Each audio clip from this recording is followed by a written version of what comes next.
dimensi waktu itu apa sih? Dia kan meluncur dari belakang ke depan satu arah. Ya, betul. Yang sudah lewat namanya masa lalu, yang belum datang namanya besok, yang sedang kita jalani namanya hari ini. Ya, waktu itu tidak ada panjang, lebar dan tinggi. Yang ada hanya satu arah, kan begitu. Nah, per detik, per menit itu setiap langkah sekarang kayak detik sekarang ini baru, bukan yang kemarin, bukan yang detik tadi. Dan itu kita jalani semuanya ini. Bahkan bukan hanya badan kita sendiri, fisik kita sendiri yang sekarang ini adalah badan kita yang baru. Badan kita yang dulu waktu lahir sudah nggak ada. Badan kita 10 tahun yang sudah nggak ada. Sel-sel yang ada dalam tubuh kita ini semuanya sel baru. Sel lama sudah hancur dan sudah binasa, sudah diganti dengan sel baru. Semuanya. Kuku, tulang, mata, kaki, semuanya darah. Darah kita sekarang ini darah baru yang tercipta belum lama. Yang lama sudah mati, sudah diganti. Ya. Sadar nggak seperti itu? Setiap hari itu 18 miliar sel yang rusak akibat kita beraktivitas. Itu diganti setiap hari. Dengan yang baru. Dengan yang baru. Otak kita juga sama, sekitar 8 miliaran lebih lah.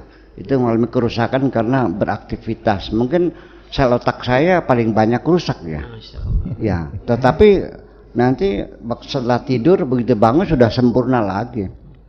Bahkan semakin cerdas lagi. Iya. Ya, kalau sel otak mah semakin jarang dipakai, semakin original, harganya mahal. Karena jarang dipakai sih. Gitu. Iya. Tapi yang beraktivitas sehari-hari itu juga akan membuat brainwashing, internal brainwashing itu sendiri juga ya berjalan aktif dan pasti semua terganti. Tetapi nanti di penghujungnya tetap sel-sel yang rusak itu karena ya sifatnya adalah alami dan itu sifatnya degeneratif ya, akan ada sel-sel yang tidak terganti. Dulu kita, sekarang sel kita ada umpamanya 50 miliar. Lama-kelamaan sel yang rusak 18 miliar, yang terganti yang 17. Nanti tahun berikutnya yang terganti hanya 16. Lama-lama kan kita keriput semuanya. Setiap hari berarti berkurang. Berkurang. Dan nanti akhirnya setiap sel itu ada batas usia dan itu pasti mati. Tadi semua itu adalah sel-sel yang baru. Semua makhluk diciptakan di dunia tidak untuk selamanya. Tidak ada yang abadi. Ada expire-nya. Ada masa berlakunya. Saya sekarang mungkin termasuk ini mungkin expire-nya sudah lewat. Ini mah dapat bonus saja. bonusnya banyak lagi ya. Jadi kalau kemudian sudah tua seperti saya tinggal pasangan aja begitu Bu ya. Lah ya tidak bisa dihindari, nggak ada obatnya, nggak ada hormonnya, nggak ada suntikannya. Bagaimana supaya sel tubuh kita terganti semuanya, tetap akan berkurang, terus menyusut dan pada akhirnya dalam ujungnya adalah sudah tidak bisa lagi diperbarui.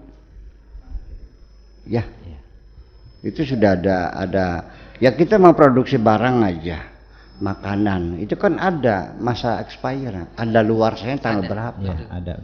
Kalau sudah ini kan bisa dihitung, iya kan? Semua barang yang kita produksi makan itu punya batas waktu tertentu, tergantung gitu. Ada yang sebulan, 2 bulan, tergantung makanannya.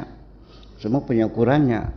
Jadi apa saja yang namanya hidup di dunia ini adalah hanya sifatnya sementara. Sehingga nanti ujung-ujungnya bukan persoalan Mu'tazilah dan Qadariyah Jabariyah ya. Sebetulnya apa yang kita rasakan, kebahagiaan yang kita rasakan ini sebetulnya apa sih? Apakah karena kita mendapatkan sesuatu yang kita inginkan lalu kita bahagia, ataukah punya fasilitas yang cukup, harta yang banyak? Belum tentu juga kok. Kita sudah cukup merasa bahagia apabila kita bisa memahami bahwa apa yang ada pada diri kita ini, asal kita memahami keberkahan yang kita miliki, itu sudah cukup bahagia kok. Iya sih. Iya, banyak orang banyak memiliki tapi dia tidak mengerti keberkahannya. Ya dia tidak merasa bahagia dengan memiliki. Selalu menginginkan apa yang belum dimiliki. Setelah dimiliki akan berkurang dengan sendirinya kesenangan itu dan akhirnya menjadi beban. Betul. Setuju? Pemirsa di studio? Tetapi kebanyakan kita Buya, mohon maaf, tidak menyadari bahwa ternyata setiap hari kita menemukan hal-hal yang baru. Dan bagaimana upaya kita supaya hal yang baru itu bisa memotivasi semangat yang baru, bisa memotivasi satu prestasi yang baru. Iyalah. Upaya-upaya apa yang harus kita lakukan? Ya, hidup jangan stagnan lah. Artinya dinamik ke hidup itu seperti ini. Ya tentu kualitasnya harus berbeda. Yang penting gini aja lah, jangan sekali-kali kita begini, merasa melihat orang kaya bisa nyumbang uang banyak. Kamu juga bisa memberikan kebaikan sekecil apapun. Dan Allah akan menghitungnya tidak dengan kalkulator kamu. Allah punya kalkulator yang super ini. Iya. Mana mungkin orang nyumbang 5.000 lebih hebat daripada nyumbang 5 juta. Kan Allah melihat yang nyumbang siapa? Ini Bitarmi. Ya, ini miliarder. Ya beda dong. Iya. Bitarmi dapat bayaran nyabutin rumput di sawah 15.000 dan nyumbang 5.000, kan berarti kan 33,3%. Iya, betul. Iya. Anda setelah punya uang, ya kan begitu, 3 miliar. Sanggupkah Anda menyumbangkan 1 miliar? 1 miliar. Jadi yang dermawan siapa? Bitarmi ternyata. Atau dengan kata lain mungkin setiap kita mempunyai kesempatan yang sama. Iya, jadi yang salah siapa? Karena Bitarmi bisa nyumbang 5.000. Kenapa yang orang yang kaya ini Pak Hasan nyumbang 5 juta? Kenapa 5 juta? Bitarmi 5 juta? Yang dihitung bukan jumlahnya. Toh nanti pada akhirnya Allah mengatakan yauma la tanfa'u malu wala banun. Hartamu, anak cucumu semuanya tidak akan dikoreksi. Yang dikoreksi adalah hatimu. Ilaman atallaha biqalbin salim. Itu aja persoalan. Kurang begitulah gitu.